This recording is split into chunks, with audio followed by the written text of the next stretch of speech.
कहवा से खुजला पापा अइसन मदरिया भसुरा करिया बाटे।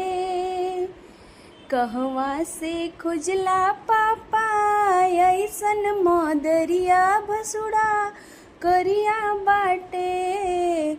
मड़वा में हमारे देखावे मदरिया भसुरा करिया बाटे।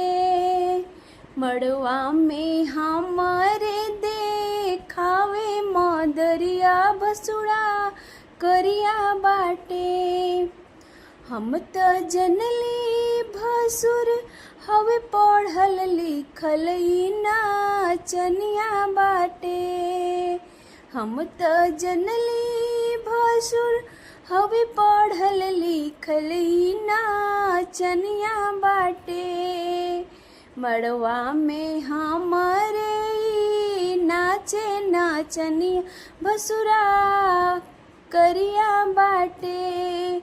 मड़वा में हमारे नाचे नाचनिया भसुरा करिया बाटे। कहवा से खुजला पापा अइसन मदरिया दुल्हा करिया बाटे। कहवा से खुजला पापा अइसन मदरी दुल्हा करिया बाटे। मड़वा में हमारा देखावे मदरिया दुल्हा करिया बाटे।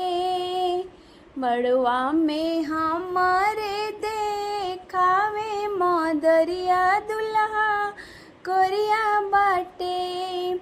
हम त जनली दुल्हा हवे पढ़ल लिखल ई नाचनिया बाटे। मड़वा में हमारे नाचे नाचनी दुल्हा नाचनिया बाटे। कहवा से खुजला पापा अइसन अगुआ अगुआ करिया बाटे। कहवा से खुजला पापा अइसन मदरिया अगुआ करिया बाटे।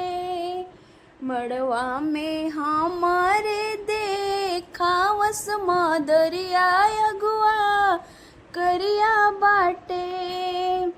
मड़वा में हमारे देखावस मदरिया अगुआ करिया बाटे। हम त जनली अगुआ हवे पढ़ल लिखल ई नाचनिया बाटे। हम त जनली अगुआ हवे पढ़ल लिखल ई नाचनिया बाटे। मड़वा में हमारे नाचे नाचनिया त करिया बाटे।